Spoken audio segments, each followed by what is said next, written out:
there are challenges when we think about the moon and going back to the moon. I mean, that took a lot of training, 7 years training that Pete did, and a few flights before that, 2 Gemini flights.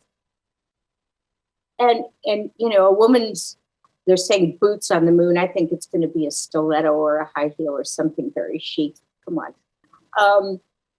There are things that we need to think about. Years ago, Pete was invited to be the tech support on a show for Disney called Plymouth. It was developed by Lee Zlotoff. Lee went on to do MacGyver. And on that television show, and you could probably pull it up, it's so antiquated now, it's kind of funny to watch, but there was a woman who was pregnant.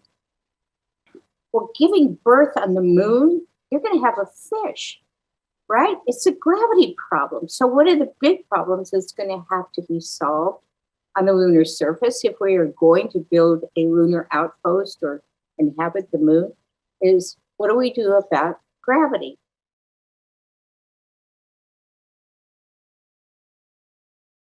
I think I come from, I'm on the Wurundjeri country of the Kulin Nation in Australia. These are part of the longest continuous cultural group on the planet.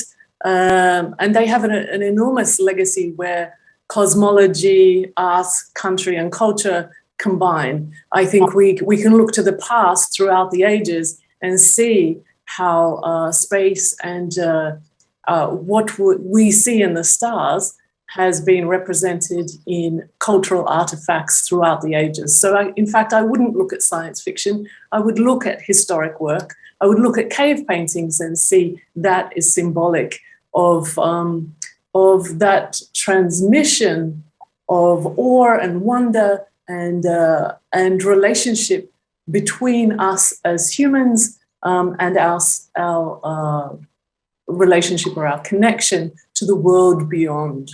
And I think what we do in science fiction, in new media and technologies and so on, is just translate that same tradition through new tools, through new technologies, and through that remaining thread line of spirit, of imagination and exploration, that curiosity that we all try to harness.